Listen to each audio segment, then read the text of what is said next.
solo hay 1.000 cristianos en Gaza hoy en día. Entonces, para entender un poco cómo han sido sistemáticamente aislados, además que Gaza es la cárcel al aire libre más grande. Y otra cosa, nos quieren hacer creer que son salvajes, esta deshumanización, pero Gaza, a pesar del asedio continuo, tenía progreso, tenía playas, tenía, o sea, era realmente, bombardearon todas las universidades, o sea, entonces sí, Los sí hospitales había y las escuelas.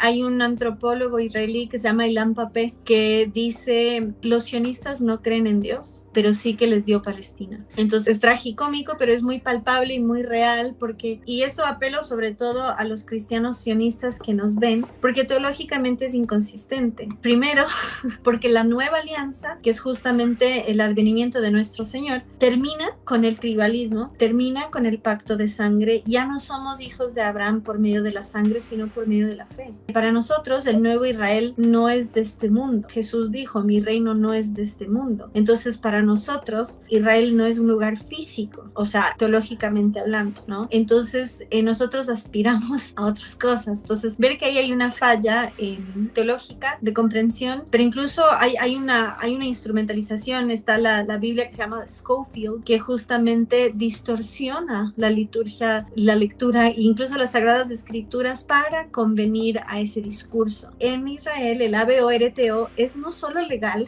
sino eugenésico, y llega al punto que solo nacen los niños perfectos. Y ahí hay otra diferencia doctrinaria, y lo que les digo del tema de la sangre y de ser hijos de Dios. Un rabino te puede autorizar que mates a tu hijo en el vientre, algo que para un cristiano sería inconcebible. O sea, no hay justificación. De hecho, en la Iglesia Católica hay santas que prefirieron morir a que maten a sus hijos. En cambio, en el judaísmo no es así, y como creemos que tenemos muchas creencias iguales, se pasa por alto ese detalle. Incluso hoy Putin tiene vínculos con Israel como los tiene cualquier político de Estados Unidos, sea Trump o sea Biden. Putin tiene propiedades personales en Israel. Toda la oligarquía rusa, como Abramovich y compañía, son ciudadanos ruso-israelíes, tienen propiedades en Israel, tienen negocios, y en el negocio de la demolición de las casas de los palestinos, ilegal, contra el derecho internacional, en el territorio que ocupa ilegalmente Israel en Cisjordania, convergen Abramovich y Jared Kushner.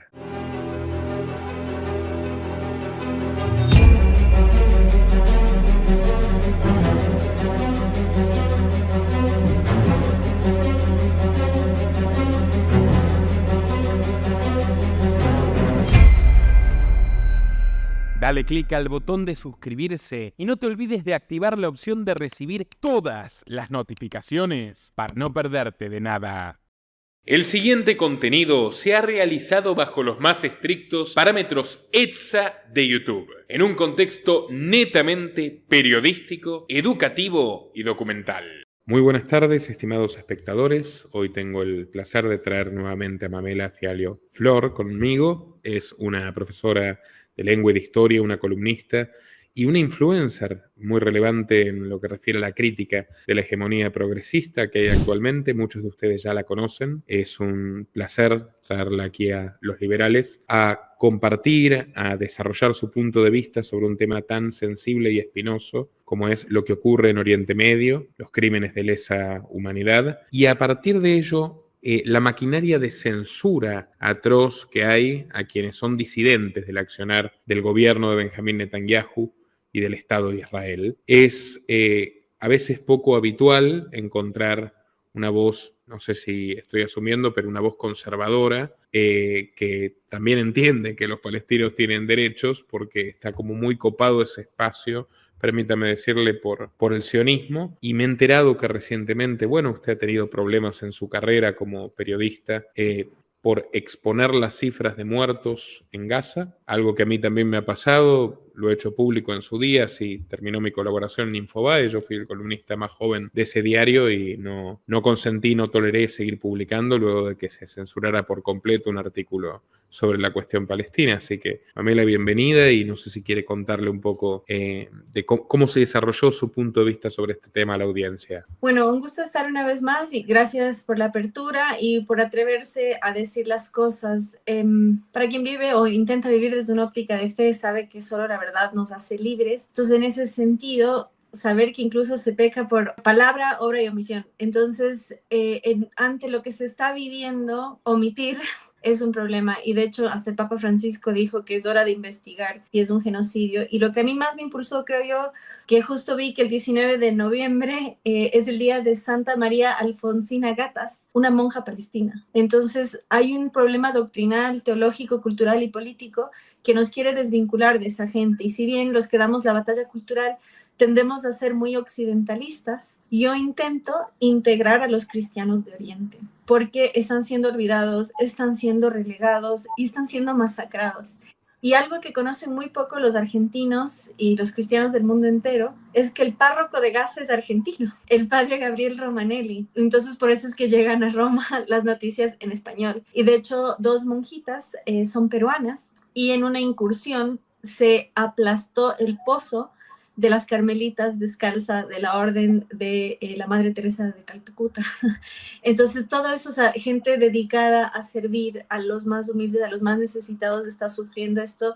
Entonces, creo que sí es hora de decir las cosas y romper un poco esta falsa dicotomía, porque le agradezco que haya hablado de la hegemonía progresista, porque sí, dicen, o sea, uno ve y dice, es que ¿qué hace un activista LGBT apoyando Palestina? Y uno dice, ¿y qué hace un activista conservador apoyando justamente las políticas, ¿no? Aunque hay de todo, de hecho hay incidentes de apuñalamientos por parte de los judíos ultraortodoxos en las marchas del orgullo LGBT, entonces ni en el Estado de Israel ni en la población judía hay una hegemonía, hay disidencias, hay minorías, hay, digamos, hay ramas, pero cristianamente creo que es importante denunciar muchos abusos que suceden y aparte, que si católico significa universal, dar a conocer la universalidad y también las otras denominaciones. Por ejemplo, Armenia fue la primera nación cristiana del mundo y no somos conscientes de la persecución que está sufriendo Armenia frente a Azerbaiyán, por supuesto, pero en Tierra Santa. Están en una pugna legal, enfrentamientos físicos, porque les quieren sacar sus tierras históricas. Hay una remoción sistemática por parte del Estado de Israel de las tierras históricamente cristianas. Es sumamente interesante cómo comienza su exposición sobre este tema, porque mucha gente se olvida que hay muchos cristianos palestinos. La vida de los musulmanes valen igual también, por supuesto, ¿no? Obviamente, y la vida de los judíos también, la vida de todos los civiles. Acá estamos hablando ya de la revista científica de Lancet, que es considerada por Harvard la tercera más importante del mundo y la más prestigiosa del Reino Unido, ha estimado que 186.000 personas, 95% civiles, han muerto por las acciones de Israel. Hasta 186.000 personas o incluso más. Porque hay que considerar lo que hemos expuesto en cuanto ocurrió, por ejemplo, el discurso del entonces ministro de Guerra de Netanyahu, Yoav Gallant, cuando dice vamos a cortarles la electricidad, vamos a cortarles los medicamentos, vamos a cortarles el agua, estamos tratando con animales humanos. אנחנו מטילים מצור מוחלט על העיר עזה. אין חשמל, אין מזון, אין מים, אין דלק. הכל סגור. אנחנו נלחמים בחיות אדם ואנחנו נוהגים בהתאם. Está hablando de toda la población de Gaza, no está hablando de un núcleo identificado de Hamás, de los que tomaron las armas, de los que realizaron esa polémica incursión en territorio israelí y mataron a 1.300 ciudadanos inocentes. No, está hablando de todos los gazatíes. Entonces el resultado de eso es que sí, en los bombardeos murieron 40.000 personas, que es la cifra validada por la ONU, pero de hambre, por enfermedades, por no poder tratarse las heridas, por el bloqueo humanitario, porque hemos visto cómo incluso asesinan a los activistas europeos que van a ayudar coche por coche. Bueno, el resultado de eso es 4 o 5 veces más muertos sobre la mesa, entre el 7 y el 9% de la población. Muchísimos cristianos. ¿Usted cree que hay cierto encubrimiento por parte de, ¿cómo decirlo?, personajes influyentes de la política o los medios de derecha sobre este tema, o impera un genuino desconocimiento, una ignorancia de la magnitud de los crímenes de Israel y de que también hay cristianos que son víctimas, incluso de persecución religiosa? De lo que yo conozco, genuinamente hay desconocimiento. Obviamente habrá casos en los que habrá una agenda, habrá una presión. También, o sea, si vemos a gran escala, yo misma veo muchos activistas, es más, basta ver con Al Jazeera, o sea, uno ve Al Jazeera y es la mitad del día causa Palestina y la otra mitad del día agenda progresista. Entonces, hay esta polarización, aparte qué medios dicen qué, por ejemplo, ahora que hubo la Haka en Nueva Zelanda, vemos la bandera palestina y al final no es que están pidiendo un reconocimiento, sino que están pidiendo derechos diferenciados, no igualdad ante la ley. Entonces, uno ve también mucho de lo que son los referentes de la causa y no se siente afín. Entonces, se da esta polarización donde si Hugo Chávez es pro-Palestina, entonces yo voy a ser pro-Israel. Entonces, hay mucho esta polarización, hay mucho desconocimiento y también hay lo que el doctor Plinio de Olivera, autor de Revolución contra Revolución, llamaba la falsa derecha, en cuanto a que es funcional a una agenda ajena a sus principios fundacionales. Y aprovecho, ya que reconoció que obviamente las vidas musulmanas también valen, y yo tuve la oportunidad de dar un taller de literatura en una universidad palestina, Al-Quds, que significa Jerusalén en árabe, y me acordé por mi taza que hice una referencia al ateísmo y no entendían. Entonces dicen, Jibara. Jibara en árabe es Guevara. Entonces asociaban el ateísmo con el comunismo. Entonces fue fascinante y ciertamente en el siglo XX eran sinónimos, ¿no? O sea, luchar contra el comunismo era luchar en defensa de la fe por la persecución de la misma. Entonces, anecdóticamente, palpar un poco también esa parte de la sociedad y creo también muy importante destacar la labor de israelíes como Breaking the Silence, que recomiendo indaguen, son ex soldados israelíes que denuncian los abusos que comete su ejército, denuncian abusos que comete su gobierno, el Estado, y creo que es muy meritorio y por eso ante un tema tan polarizante y tan sensible, creo que no hay que, ya que hablaba de lo colectivo, o sea, no existe un todo en cuanto a las diferencias que hay entre las personas, que son infinitas, y también el 7 de octubre del año pasado, ex militares denunciaron que solo pudo haber pasado por medio de una filtración.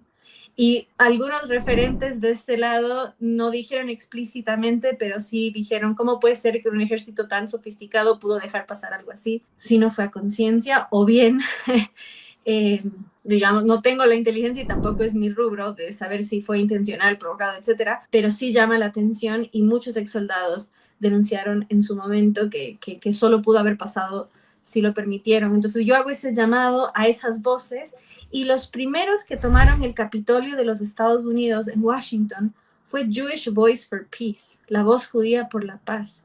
Entonces los primeros manifestantes en contra de la masacre en Gaza fueron judíos.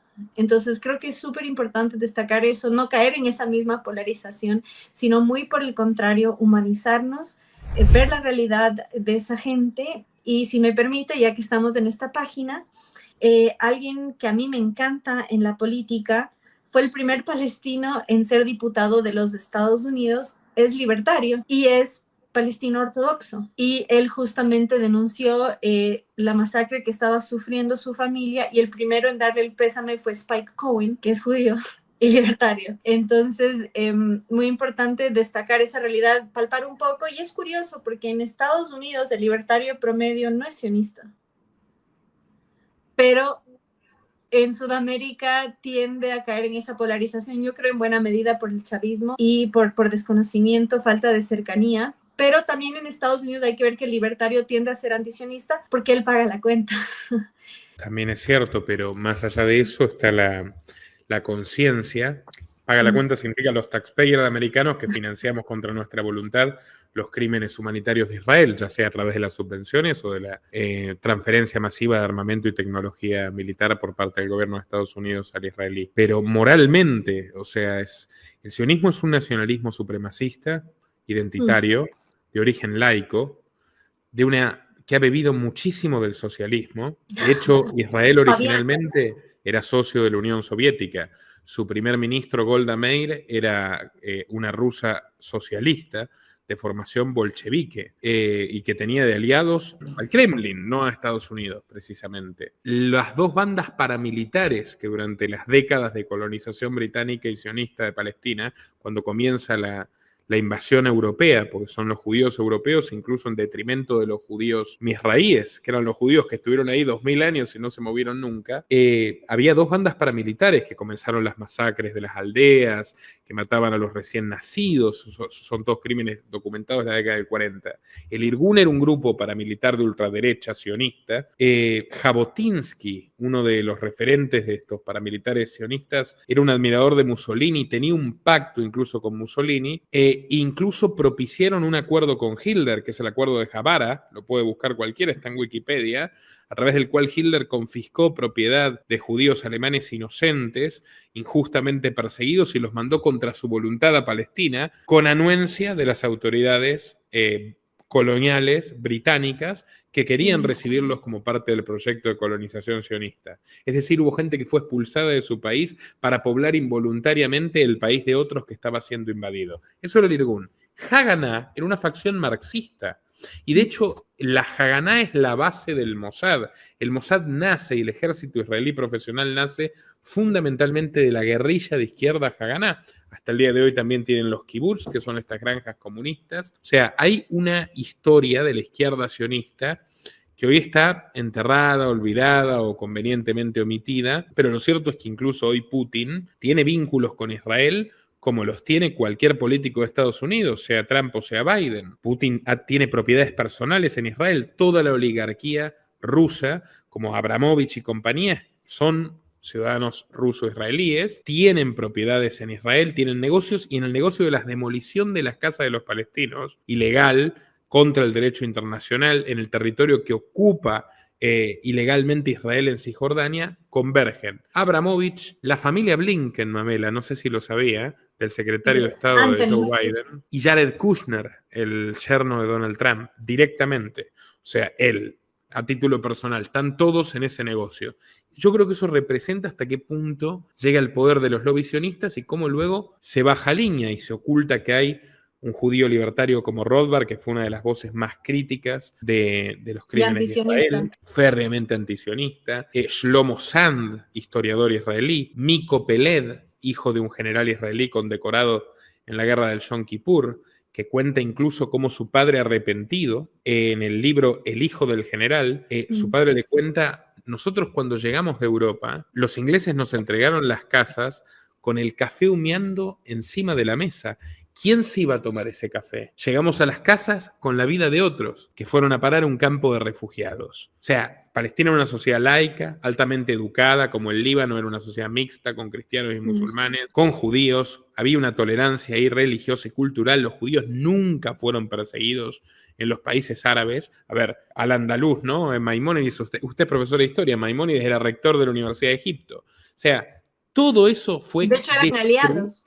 Fue destruido por la iniciativa colonial sionista, que era importar un nacionalismo artificial con un idioma artificial que es el hebreo, porque el idioma de los judíos antiguos era el arameo, y hebreo además, esto es la mayor ironía, etimológicamente es árabe, o sea, es una variante del árabe hebreo. Básicamente por eso un israelí y un árabe se pueden entender hablando, porque el hebreo es mucho más parecido al árabe moderno que al arameo original. Bueno, ese nacionalismo artificioso llega de la mano de los ingleses y luego con patrocinio soviético a invadir un país que ya existía, a relegar a su población, a encerrarla en guetos gigantescos y a proceder a su exterminio, luego de negar su existencia, porque Golda Meir decía: los palestinos no existen, y ese es el discurso que hasta hoy mantienen los radicales sionistas. ¿Cómo puede justificarse eso desde la óptica cristiana? Me parece que de ninguna manera, ¿verdad? De hecho, Golda Meir era atea, y agradezco que hable justamente de ese carácter, porque sobre todo en el protestante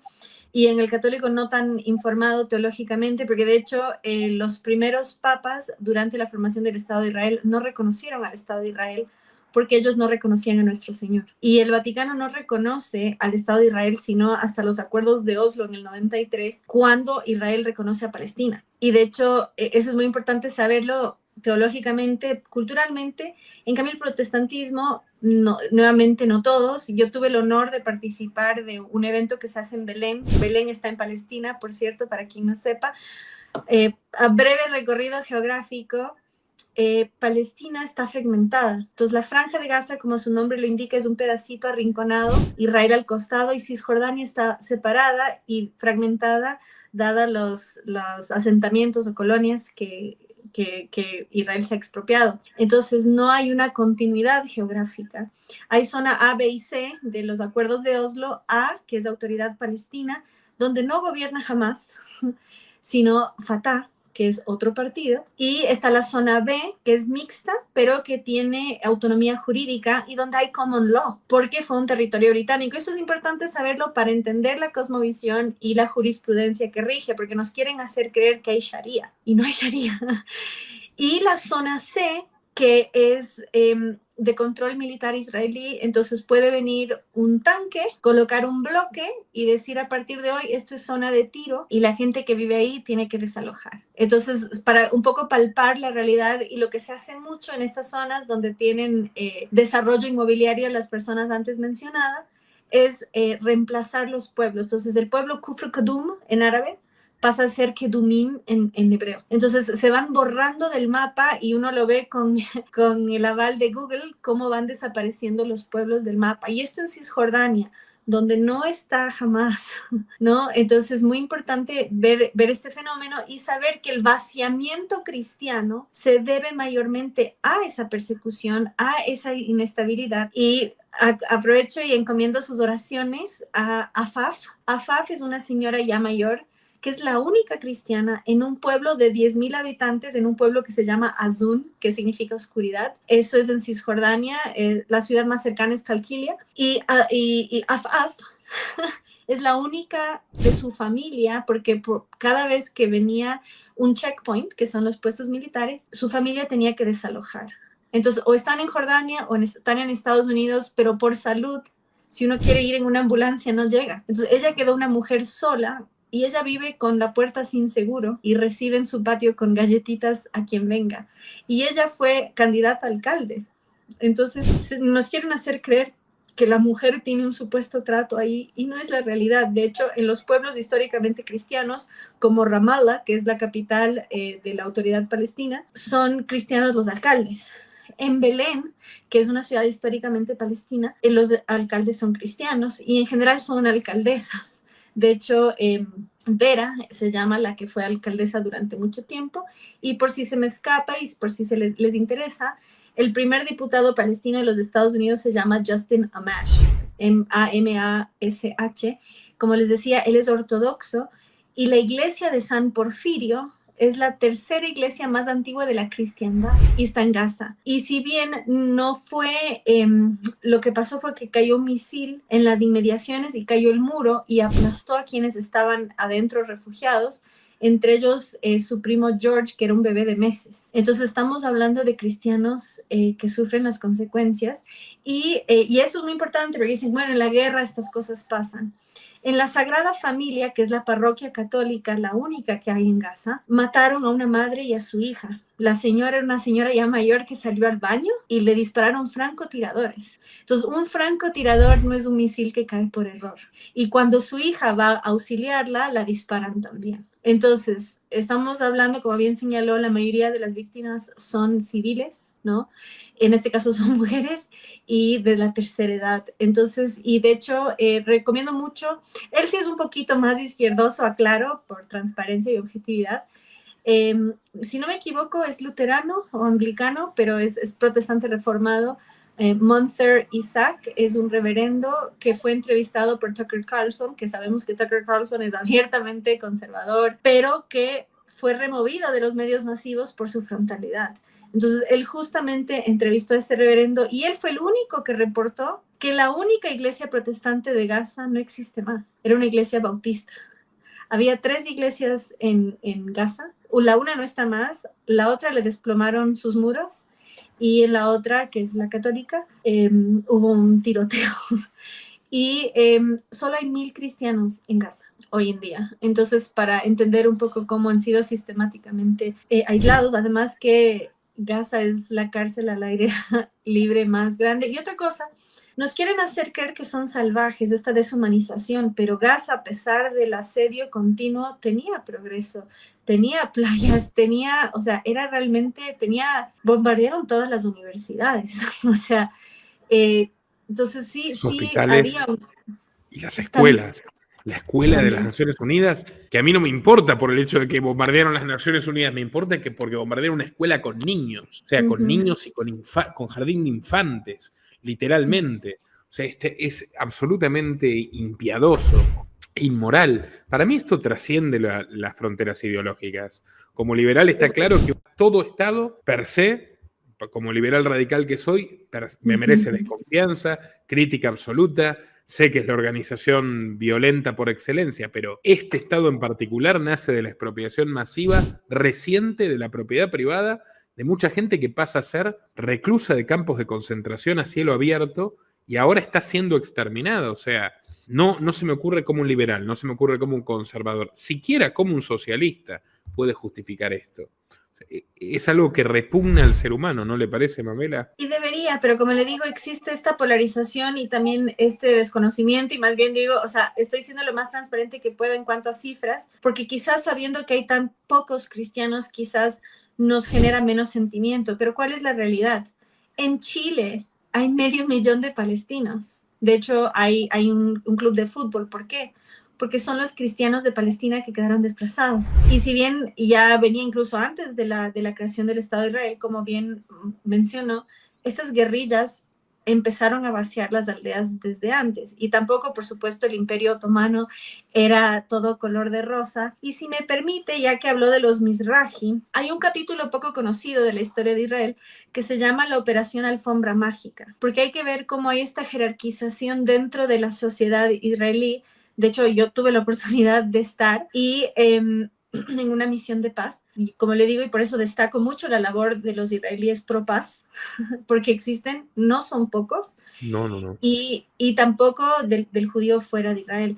Entonces, en ese sentido, ver lo que fue esa operación, cuando nace el Estado de Israel, empiezan a repatriar a árabes judíos, que son los Mizrahi, sefaradí, los que son del sur de España, del norte de África, Mizrahi de la península arábica, yo sé que usted sabe, pero para nuestro público, y los Ashkenazi, que son del este de Europa.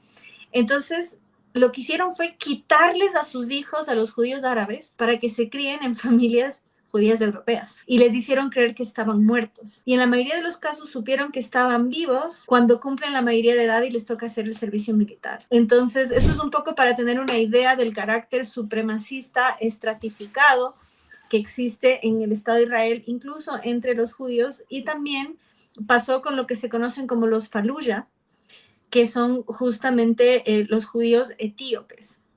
Y ahí entra en juego un elemento teológico, porque para quien haya leído la Biblia sabe que existe el Cantar de los Cantares, donde el rey Salomón le recita su amor a la reina de Saba.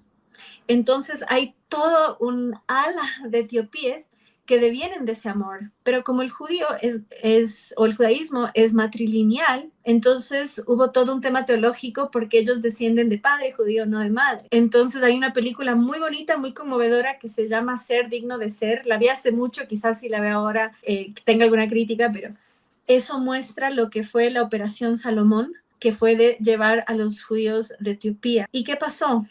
Esterilizaron a las mujeres, les dieron anticonceptivos y contra su voluntad, y en muchos casos devino en esterilidad. Entonces sabemos que hay las 12 tribus, pero no todas las tribus tienen el mismo trato. Entonces saber que no es solo, y de hecho yo que he tenido la oportunidad de trabajar con los soldados de Breaking the Silence, que significa rompiendo el silencio, que son soldados israelíes que luchan contra los abusos por parte de su gobierno, Estado y ejército, reprocharon justamente cómo son educados en ese supremacismo. Entonces, nuevamente reiterar la importancia de esa autocrítica, y que de hecho, en general, el judío es bueno en el humor por la autocrítica.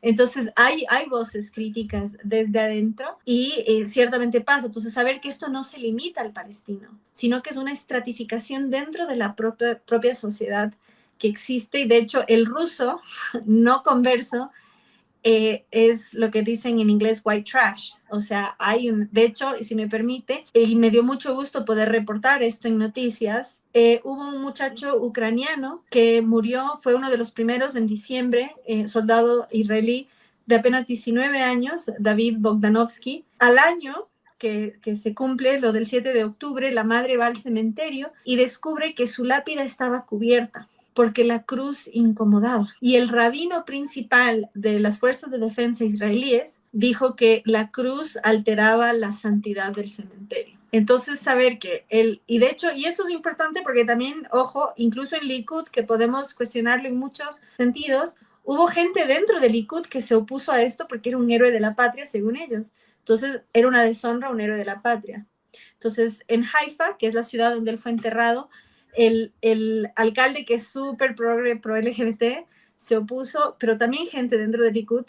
Sin embargo, el rabino se pronunció y el Ministerio de Defensa dijo lo que dijo el rabino. Entonces hay una estratificación dentro de la sociedad israelí, y de hecho hubo uno que incluso rompió una Biblia, y hubo toda una iniciativa para no permitir la Navidad en Nazaret. Entonces, saber que no hay libertad de culto, un cristiano recibe escupitajos en Tierra Santa, porque para nosotros es Tierra Santa. Entonces, Claro que sí, existe esa realidad muy palpable. De hecho, una monjita de aquí de Ecuador fue y le hicieron quitarse el rosario para acercarse al Muro de los Lamentos porque la cruz incomoda. Y no faltan los videos que exponen cómo se trata a los cristianos, incluso turistas, dentro de Tierra Santa. Es que la controversia también por la cuestión de Jerusalén tiene que entenderse que tan pocos países en el mundo admiten que Jerusalén sea la capital de un Estado supremacista, en el nombre de una religión que en gran medida usurpa, que es la judía, pero siendo la Tierra Santa y Jerusalén la ciudad santa de las tres religiones abrámicas, o sea, del Islam, del judaísmo y del cristianismo en todas sus vertientes. Y acá se quiere acaparar y se quiere nacionalizar y se quiere estatizar eso, porque es esa imposición simbólica, que es una imposición simbólica que se manifiesta en forma física, en lo que usted dice, ¿no? Tapan la cruz de la lápida de un soldado israelí cristiano. Usted mencionaba a los soldados arrepentidos. Es una sociedad cuartelaria, es como Esparta, una sociedad donde todos están obligados a pelear y a matar y a morir. Es una sociedad subsidiada. De hecho, Israel fue hiperinflacionario la mayor parte de su historia, se sabe, y eso se resolvió hace 30 años, pero sigue siendo una sociedad masivamente subvencionada por contribuyentes europeos y americanos. O sea, no es un capitalismo competitivo. No. Solo sirven para producir armas, de hecho, o sea, porque es un país que está diseñado de esa manera.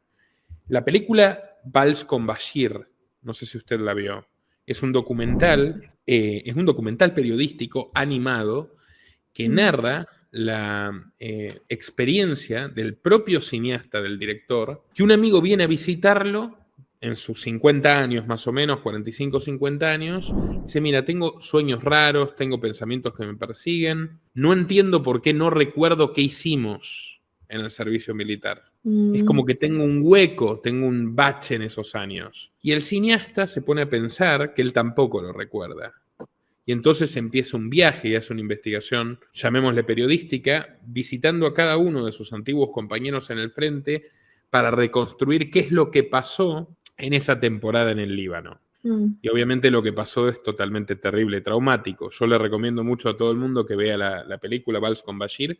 Es precisamente realizada por un veterano israelí contando su propia historia, que es terrible. Y más allá de eso también, a ver, los rabinos de Naturei Karta, hay muchísimos rabinos ortodoxos dentro y fuera de Israel que condenan completamente el accionar sionista.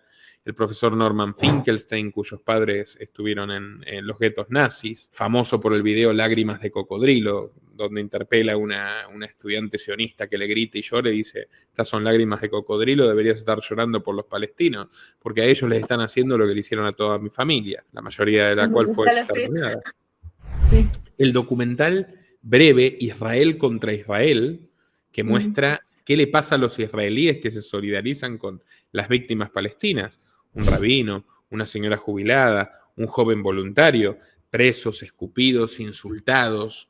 O sea, los colonos incluso violentan al rabino por llevarle ayuda humanitaria, pintan en las paredes de esas zonas ocupadas en Cisjordania, gaseen a los árabes.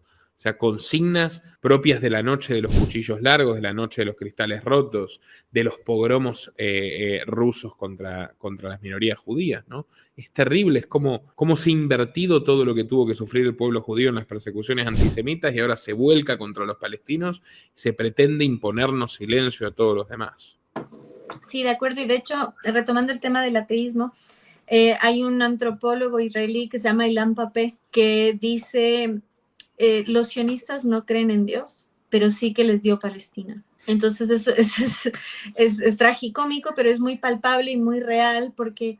Y eso apelo sobre todo a los cristianos sionistas que nos ven, porque teológicamente es inconsistente. Primero, porque la nueva alianza, que es justamente el advenimiento de nuestro Señor, termina con el tribalismo, termina con el pacto de sangre. Ya no somos hijos de Abraham por medio de la sangre, sino por medio de la fe. Y digo somos en plural, porque a Dios gracias tenemos acceso a por medio de la fe, o sea, y el tribalismo se termina y es un cambio en la cosmovisión. Podría irme de largo con el tema de la sangre que me apasiona mucho, de esa gran transición, incluso civilizatoria, ¿no? Porque termina con esa estratificación que existía, ¿no? Y que vemos que hasta la fecha en ciertos entornos sigue prevalente, ¿no? Entonces, muy importante ver ahí la redención que existe, o sea, la salvación que existe, incluso si no viven desde esa óptica de fe, con más razón, si no viven desde una óptica de fe, ¿por qué creen que les es otorgado eso? Pero también en ver la falla teológica, que para nosotros el nuevo Israel no es de este mundo. Jesús dijo, mi reino no es de este mundo. Entonces, para nosotros, Israel no es un lugar físico, o sea, teológicamente hablando, ¿no?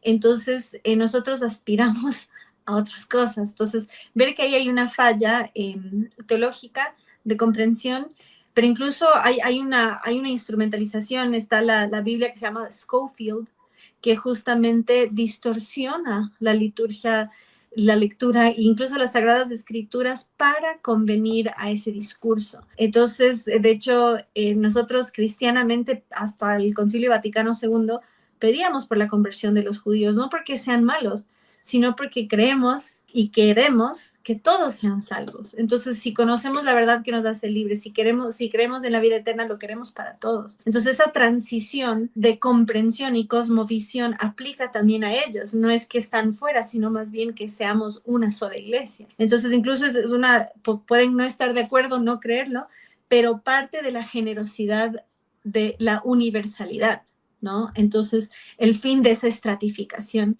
que vemos hasta ahora. Bueno, de hecho, etimológicamente católico, kata y olos significa universal, ¿no? Por sobre todo hijos de Dios, básicamente, y es bastante distinto a una religión identitaria de pueblo elegido. Con todo el respeto a la religión judía, pero es así también, ¿no? O sea, hay una visión de nosotros somos queridos por Dios y los otros van a ser terriblemente castigados. En cambio, el cristianismo extiende el mensaje, el perdón, trasciende a las razas, a la sangre. De hecho, la gran expansión cristiana ocurre justamente cuando pasan de ser judio-cristianos a greco-cristianos y de greco-cristianos a incursionar en Roma. Muy interesante el tema. Perdón que yo también tiendo a irme un poco por las ramas porque me gusta mucho la historia. Y le agradezco más bien porque justamente hay que ver el elemento histórico, ¿no? O sea, no es lengua muerta, no es letra muerta, sino que justamente es algo que tiene el sustento histórico que pasó. Entonces, podemos ver esa transición que hubo. Y de hecho, Macabeos está ahí también en ese elemento helénico. Me gustaría acentuar la cuestión del supremacismo racial, la ingeniería étnica, porque lo que usted planteó es eso, ¿no? Matando con francotirador a los últimos cristianos que quedan en Palestina como si fuera, digamos, para tachar de la lista, ¿no? En el exterminio tenemos que terminar con los cristianos, ese componente. El director de la oficina de colonización sionista de Palestina, o el país es Palestina, de hecho el Talmud se llama Talmud de Palestina, ¿sabe, Mamela? Ese es el nombre original, Talmud de Palestina. Y lo que dice el Talmud de nuestro Señor no es muy halagador. No existe. O sea, y ahora dicen que no existe Palestina, pero es el Talmud de Palestina, en su propio idioma, arameo. Pero bueno. Y para quien no sepa, el Talmud es el compilado de los textos rabínicos. No es palabra revelada, no es palabra de Dios, no es Sagrada Escritura. Sin embargo, es un texto muy importante para ciertos sectores del judaísmo. Y lo que dice de Cristo no es precisamente amable, mucho menos de la Virgen María. Y Arthur Rupin fue el director de la Oficina de Colonización Sionista de Palestina. Recordemos que el Imperio Británico obtiene eso del otomano en la Primera Guerra Mundial, el territorio palestino, establece un mandato y a través de la Declaración Balfour, dirigida a Lord Rothschild, o sea, la familia Rothschild, el Parlamento británico, resuelven que eso se convierta con el paso del tiempo en un Estado para los judíos europeos. Todo esto impulsado por el movimiento de Theodor Herzl, que era ateo, era un periodista checoslovaco, y periodista y dramaturgo, nacionalista, y además con mucha lectura de Marx encima. Él ya tenía también una simpatía. Y barajó establecer la nación sionista antes de que los británicos le concedan el territorio de Palestina. Barajaron Baja California, México, y la Patagonia, Argentina. Con lo cual, argentinos y mexicanos podrían haber corrido una suerte muy trágica, ya lo pueden saber. Y Uganda. Eso está en el Estado judío, Uganda también, en el libro de Herzl, el libro fundacional del sionismo. Pero bueno, cuando finalmente se monta la colonización y se empieza a expropiar a los palestinos en favor de los judíos europeos, incluso a los judíos palestinos, ¿no? Hay que subrayarlo, como usted dice, hasta los hijos les quitaron. El director, digamos, el que decide cuántos vienen de cada país, cuántos cupos admitimos, era Arthur Rupin. Arthur Rupin fue el fundador de la cátedra de la Facultad de Sociología de la Universidad Hebrea de Tel Aviv. Arthur Rupin era el discípulo predilecto del genetista Karl Friedrich Gunther. Hans Friedrich Karl Gunther, perdón. Gunther es el padre del nacionalsocialismo, es el padre de la eugenesia nazi. Gunther, de hecho, fue afiliado al Partido Nacional Socialista.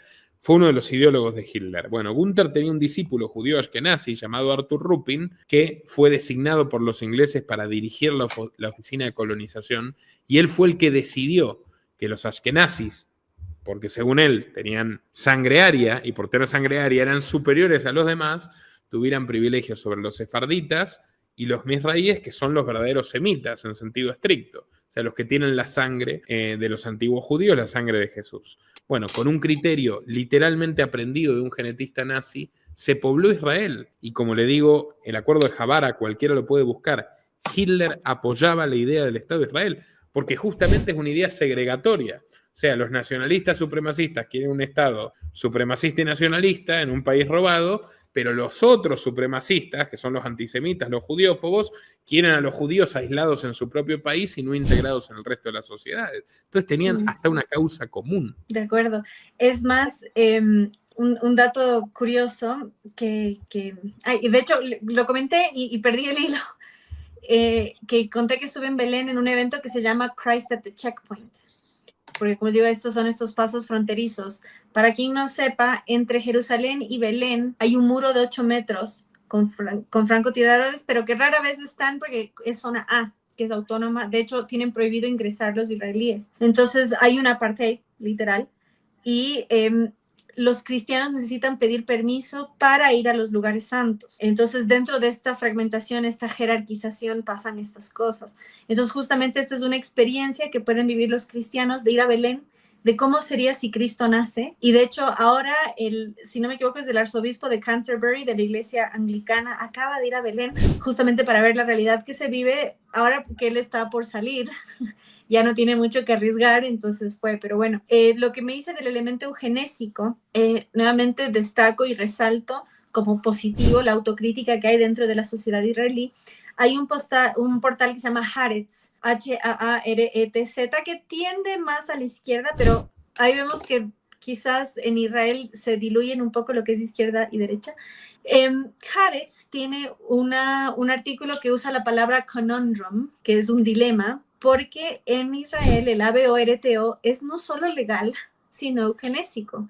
Y llega al punto que solo nacen los niños perfectos. Y ahí hay otra diferencia doctrinaria, lo que les digo del tema de la sangre y de ser hijos de Dios. Un rabino te puede autorizar que mates a tu hijo en el vientre, algo que para un cristiano sería inconcebible. O sea, no hay justificación. De hecho, en la Iglesia Católica hay santas que prefirieron morir a que maten a sus hijos. En cambio, en el judaísmo no es así, y como creemos que tenemos muchas creencias iguales, se pasa por alto ese detalle. Entonces, nuevamente, más allá de la concepción que alguien tenga de ese tema, saber que ese elemento eugenésico está tan arraigado en la sociedad que ya es común para ver quién nace y quién no. Entonces, Haaretz hizo un artículo sobre este tema, y creo que vale la pena también escuchar esas voces y saber que hay una autocrítica, incluso entre los progresistas. O sea, ok, queremos autonomía sobre nuestros cuerpos, ¿no? Entre comillas, pero estamos dispuestos a que solo nazcan los perfectos, a que a una sociedad no ves gente con discapacidad. Y por otro lado, no hay absolutamente ningún estado del mundo que esté en este momento matando más bebés que ya nacieron que el Estado de Israel, que de hecho nace así Entre el 9 y el 11 de abril de 1948 tuvo lugar la masacre de Deir Yassin. La masacre de Deir Yassin se encargaron los sionistas, las Fuerzas Armadas sionistas, de apuñalar a todos los recién nacidos de esa aldea, entre otras cosas. Y en el vientre también. Como Herodes. O sea, pega en el palo, si no, discúlpeme mi ignorancia, pero me parece bastante bíblico en ese sentido, ¿no? O sea, ¿cómo se puede defender? Y hoy ve tanta gente, evangélicos, también algunos católicos diciendo, no, es que Israel es la democracia, no lo es. Y permítame apostillar, seguramente tendremos posturas diferentes sobre el tema matrimonio gay y demás, o no lo sé. Yo como libertario estoy a favor, pero ni siquiera el enfoque de Israel como democracia tolerante con la diversidad sexual es correcto, porque no es cierto. Hay un artículo de la BBC que cuenta el pasado liberal desconocido de Oriente Medio. Había más tolerancia a los homosexuales, más tolerancia a las disidencias sexuales, más tolerancia incluso a las relaciones extramatrimoniales en el mundo árabe antes de Israel, que desde que apareció Israel. Es muy interesante eso. Israel no tiene matrimonio para las personas del mismo sexo, aunque no, es que no tiene matrimonio laico. Tienen matrimonio regido por rabinos y divorcio regido por rabinos. O sea, hasta los ciudadanos ateos de Israel tienen que pasar por un rabino. Entonces tiene elementos teocráticos muy artificiales, porque toda su clase dirigente mayoritariamente era y es atea.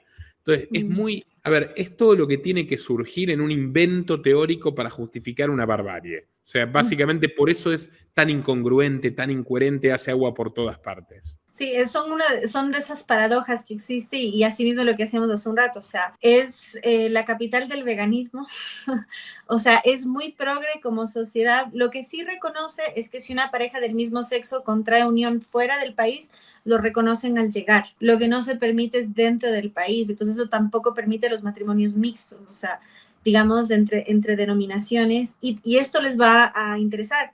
Tampoco se permite la evangelización. No se puede predicar a Cristo en Tierra Santa. Entonces esto es muy importante porque hay mucha confusión y yo creo fielmente mucho desconocimiento, me consta, de lo que pasa en ese sentido y por supuesto sobre todo, o sea, de saber qué pasa con los cristianos del otro lado. De hecho, Beit significa casa en árabe y dos parroquias aledañas a Belén son Beit Sahur y Beit Yala, que son de donde salen la mayoría de los cristianos y palestinos que están en Belén, en Chile, nación vecina, y en esos alrededores ahora está sucediendo una expropiación de tierras cristianas y que están luchando para que no suceda. Entonces, incluso desde la óptica de la propiedad privada, y me enteré, no sé si está muy al tanto, pero que Walter Block fue totalmente aislado por sionista, justamente porque en el entorno paleolibertario de Rothbard, de Rockwell, son antisionistas, pero sobre todo desde la defensa de la propiedad privada, porque no se puede defender la propiedad privada y la expropiación a la vez. Entonces, como bien señaló,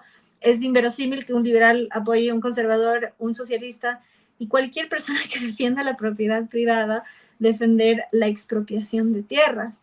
Entonces, creo que el fin, más o menos, de lo que hemos hablado hasta ahora es hacer un llamado a la conciencia, pero sobre todo un llamado a la libertad de denunciar lo que se ve, a no caer en esa polarización, a no deshumanizar al otro y a no deshumanizarnos nosotros. Y no que ser yo soy pro-Palestina y callar las voces de los israelíes que también protestan. O sea, incluso la bandera de Gadsden ondeó en la pandemia por el nivel de control que había. O sea, fue el primer país con el cuarto pinchazo, porque lo impusieron. O sea, la libertad ahí fueron conejillos de indias con su propia población. Por eso digo... ¿Usted se acuerda cómo entraron los policías de Israel en las sinagogas de los ortodoxos que no querían vacunar a sus hijos y los sacaron a golpes y a garrotazos mientras se filmaba y se publicaba eso en Twitter? Absolutamente, se trepaban los muros para... Entonces, por eso digo, la cuestión que hacen con los palestinos es muy palpable, pero lo que hacen con su propia sociedad es algo que también debe llamarnos la atención. Si decimos luchar contra el control estatal, entonces, ¿cómo podemos luchar contra el control estatal si avalamos un Estado así? ¿No? Y otra cosa, no silenciar las voces de disidentes que se pronuncian en contra y que al final son víctimas de un sistema que los tiene, como bien dice, acuartelados. Y si me permite, porque sabe que mi tema es el antifeminismo, lo ponen como ejemplo que las mujeres también hacen servicio militar, pero ni hacen al mismo tiempo ni hacen las mismas tareas. Entonces es una igualdad entre comillas. Y hay un término que yo aprendí hace no mucho que es bikini diplomacy, que es la diplomacia del bikini que usa el Estado de Israel para volver atractivo las fuerzas de defensa usando a personajes como Gal Gadot. Entonces la diplomacia de bikini es sexualizar a sus mujeres, sexualizar a sus soldados para atraer no solo nuevos soldados, sino con fines reproductivos. Entonces es un Estado que nace con una mentalidad eugenésica y tal como dice, muy, muy inspirado en el nacionalsocialismo alemán. Y mencionar también, ¿no? Respecto a toda esta cuestión del mito de la libertad en Israel, no hay libertad de expresión porque absolutamente cualquier publicación de la prensa o de blogs tiene que ser autorizada cuando se habla de temas relativos a Gaza, a Palestina, a los conflictos. Tiene que ser autorizada por el Ministerio de Defensa, o sea, tienen censura militar instaurada en los medios de comunicación. Por eso, por ejemplo, en Israel la gente no se enteraba de lo que llegó a contar el New York Times, que es que a través de la directiva Hannibal, el 7 de octubre, muchos de los muertos que se imputan ese día fueron asesinados por los pilotos israelíes, porque recibieron la orden de matar a sus propios ciudadanos porque los preferían muertos antes que rehenes. Y de hecho han matado muchos más de los que estaban rehenes en los bombardeos a Gaza. De los Incluso que con banderas blancas. Efectivamente. Hubo 3 rehenes que salieron con banderas blancas y los mataron. Y de hecho De los censuran suyos. a rehenes liberados y a familiares que dicen: nos trataron mejor los de Hamas, que por supuesto es un grupo terrorista despreciable, o sea, desde ya, pero lo dicen ellos, nos trataron mejor los de Hamas que las FDI, que nos dijeron que no podemos hablar de nada, que nos amenazaron y demás. O sea, es una sociedad totalitaria realmente. No se puede consentir, no debe consentirse. Y creo que el mundo está empezando a abrir los ojos sobre este tema, estimada Mamela. Bueno, quiero aprovechar para hacer un pequeño saludo a su entrenador. ¿Se acuerda que le debemos el saludo? Ay, qué encanto, se llama Ali. Bueno, ¿Ali se llama? Ali Arellano, es venezolano. Ah, Ali Arellano. Bueno, Ali, te mandamos un gran abrazo aquí. Me contó Mamela que también sigue. Qué lindo, es padre de 2 hermosas nenas y yo no sabía de quién hablaba porque él habla de Nico como si fuese su amigo entrañable. Me dice, es que estaba viendo a Nico y yo. Y me dice que mientras bate el café, mientras hace los quehaceres del hogar, es como la novela de la noche. Así que muchas gracias por ese No, por gesto. favor, estoy muy agradecido con usted. Ha sido un placer escucharla. Cuente con mi canal siempre que quiera compartir algo a la audiencia. Me solidarizo con usted por lo difícil que es a veces hablar de estos temas. Sé lo que significa y elogio su valentía. ¿Dónde pueden seguirla, Mamela? Bueno, adiós, gracias. Ahora gozo de plena libertad y antes de terminar, si me permite, ya que ambos estamos en el mismo rubro, quiero destacar en este conflicto, el Estado de Israel ha asesinado más periodistas que en cualquier conflicto en los últimos 30 años. Más que en la Segunda Guerra Mundial. Ajá. Y superan el centenar. Entonces yo creo que eso hay que verlo también. Y para quien quiera justificar estas atrocidades por los del 7 de octubre, recuerden, en Líbano también está pasando y no hubo un equivalente similar. Entonces yo hago un llamado a ver justamente lo que está pasando, cómo se está esparciendo, un llamado a la unidad, a ver esas voces valientes dentro de Israel, dentro de la comunidad judía, no tratarnos como un todo, sino tener la libertad de pensar. Así que a mí me pueden encontrar en YouTube. Estoy como Mamela Fiallo, en Instagram como Mamela Fiallo Flor, en Twitter en Mamela Fiallo Flor sin la R, y mis columnas y videos en Gateway Hispanic, que ya tiene su versión en español, este portal de Estados Unidos. Y pues pronto estaré en El Salvador, que justamente Nayib Bukele es de origen palestino, y también cuestiona Hamas, que también creo que es importante ver que así como dentro de Israel se cuestiona lo que está pasando, dentro de Palestina también se cuestionan sus autoridades. Y algo muy curioso que creo que es importante, dicen, pero ellos los eligieron. Recomiendo vean el discurso de Ron Paul en el Congreso de los Estados Unidos sobre Hamas, pongan Ron Paul, Hamas, y vean cómo Hamas eran los moderados. Entonces la población palestina elige a Hamas como los moderados y se radicalizaron. Entonces no es que la población civil eligió la violencia y el terrorismo, eligió la paz, eligió lo moderado y se radicalizó con los años. Entonces creo que es importante hacer esas salvedades y nuevamente no perdamos nuestra humanidad por casarnos con una camiseta, con una doctrina, y para quienes vivimos desde una óptica de fe estamos llamados a ser la luz del mundo. Entonces no permitamos el silencio ni la oscuridad, sino que animémonos a levantar la voz ante lo injusto, a dar a conocer lo que sufren nuestros hermanos y a hermanarnos con los distintos desde lo humano y no caer en estas polarizaciones que deshumanizan. Muchísimas gracias. Los invito a difundir este video en todas sus redes y grupos y a seguir a Mamela, que vaya que lo merece. Hasta pronto. Gracias por el espacio. Nuestro trabajo depende de tu apoyo. Para que siga siendo posible, realiza tu aporte desde tan solo $3 por mes a través de Patreon, en los enlaces que figuran en la descripción o en el comentario fijado. También podés hacerlo vía Bitcoin o desde la opción Unirse de YouTube. Y si estás en Argentina, elegí el medio de pago de tu preferencia a través de Mercado Pago.